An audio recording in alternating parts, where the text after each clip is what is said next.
text, and we have a lot of treatises and accounts and pictures and things to base our interpretation on. Of course, we can't know that we're 100% right, but I feel that we do get to the essence of it.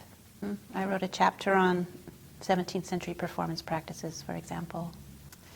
How to play the violin in a 17th century manner, based on the treatises that I could find.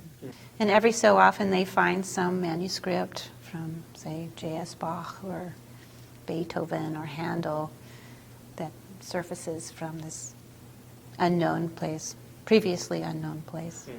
Yeah, it's always exciting.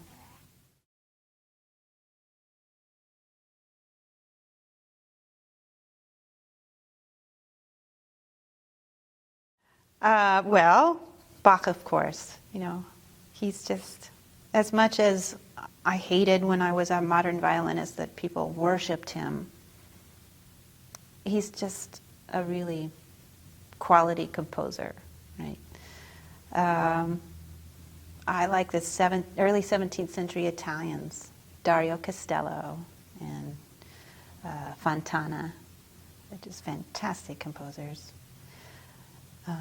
Antonio Bertali is close to my heart. I worked with his music very closely. He's a 17th century German, Italian who worked in Austria. Henry Purcell. It's just too hard. Valentini,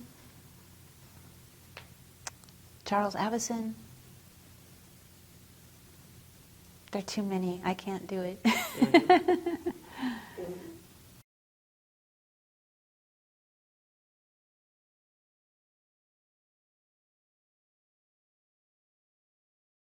Well, he's a fantastic contrapuntist, right? He was an organist. Just a fine craftsman.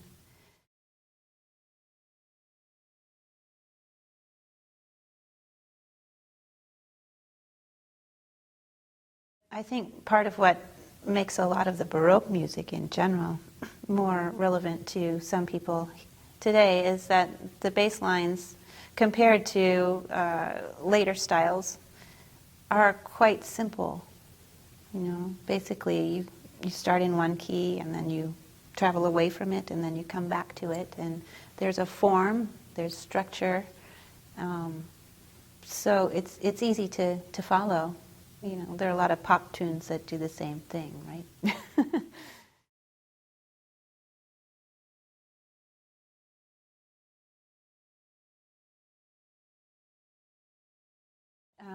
I lived in Vienna for a year. I did my junior year abroad there, which was wonderful.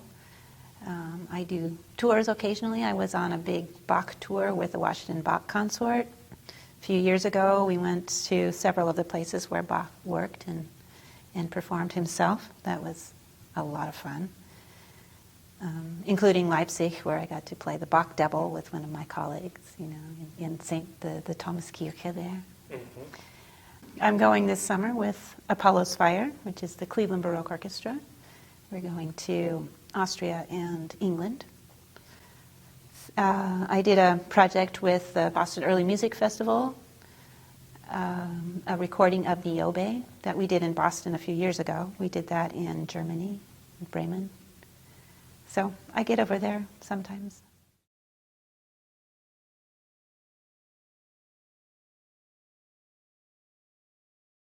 It was very different. It was my first time I went abroad.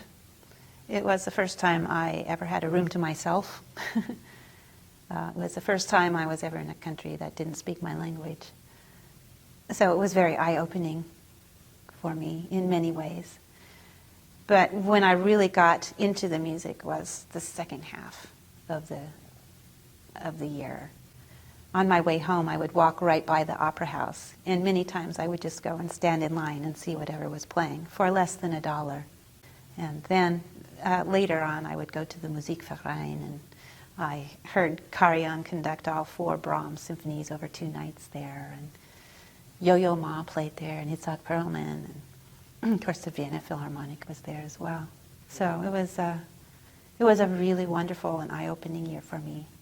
I remember a dance concert I saw there to the music of John Cage, and the dancer was in these tall stiletto heels. Well, there was the Augustinerkirche, where every Sunday they did a different Haydn Mass. No. That was wonderful too.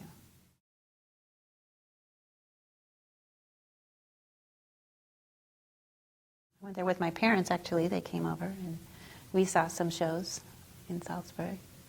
Went to a workshop in Innsbruck.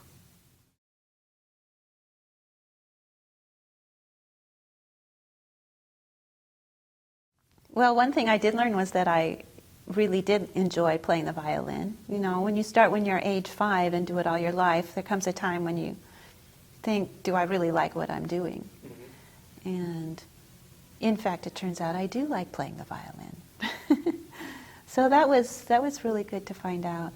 I took some lessons with a former professor at the Hochschule there when I was there, which was fun to study Mozart with her and play the Viennese waltzes in places where they knew how they go, right?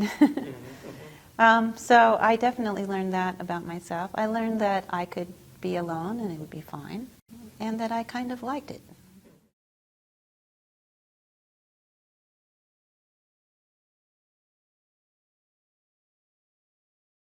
Atlanta has some very fine Baroque musicians, and we try to use them when we can.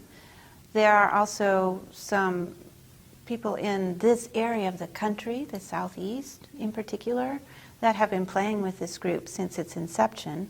So these people who have come in for so long have a vested interest in still playing, and they are the Atlanta Baroque Orchestra. So we have the situation where we do bring in a lot of people. But we do try to get the same group back.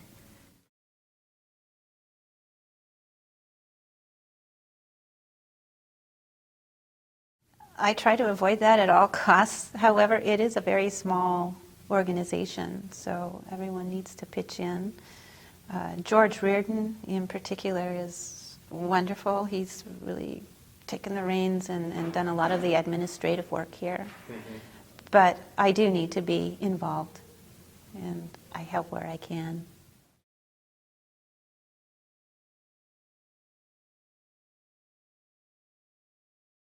I am involved in fundraisers when we have them. I am involved in trying to find board members. And I like to do what I can to bring in funds. It's difficult not being in Atlanta and not knowing the city well.